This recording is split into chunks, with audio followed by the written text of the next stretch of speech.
Assalamu alaikum ndugu zangu, karibu sana kwenye Kona Flag ya Travel TV na mimi ni Mbushi Kwilasa. Leo ni watakieni heri ya sikukuu ya Eid al-Fitr Waislamu wote na hata watu wote ulimwenguni kote. Sasa leo kwenye Kona Flag tunatizama mambo machache tu katika viwanja mbalimbali vya kimichezo. Tuanzie nyumbani Tanzania ambako jarida la Forbes limeorodhesha bilionea wa Kitanzania Mohamed Dewji Mo kwa ni miongoni mwa matajiri wakubwa zaidi barani Afrika na hata ulimwenguni zaidi.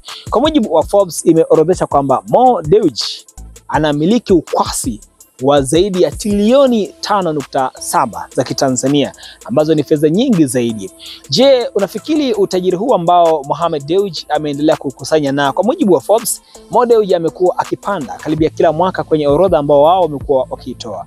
Unafikiri utajiri huu unatokana pia na uwekezaji wake ndani ya klabu ya soka ya Simba, ama uwepo wake ndani ya klabu ya soka ya Simba unaongeza ukwasi zaidi kwa tajiri huyu wa Kitanzania?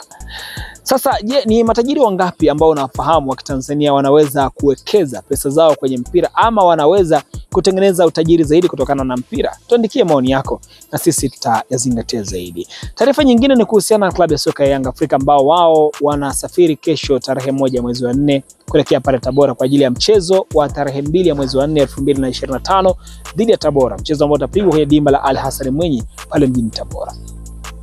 Yanga wanakwenda Tabora ikiwa ni mechi ambayo inaonekana kuwa na hamasa zaidi kutokana na uhasama wa kimichezo ambao uliibuka baada ya Tabora kumfunga Yanga katika mchezo wa kwanza pale Chamazi Complex kwa magoli 3-1. Na Yanga wametangaza rasmi kwamba wanakwenda kwenye mechi ya kisasi dhidi ya Tabora United. Nchini Misri, klabu ya Zamalek FC imepinga uamuzi wa shirikisho la soka nchini humo ambao unatokana na uamuzi wa chama cha vilabu nchini Misri vya kuondosha adhabu ambayo ilikuwa na wahusu Ahli ya kupokwa alama 3 kama ambavyo ilikuwa awali. Ahli walipokwa alama 3 baada ya kugomea mchezo dhidi ya klabu ya Zamalek na Zamalek walipewa alama 3 za mezani. Lakini je, uamuzi huu ambao umefanyika na shirikisho la kandanda nchini Misri unaweza kuleta athari yoyote katika soka la Misri na ushindani wake? Tuandikie maoni yako. Hii ni Kona Flag ya Travel TV.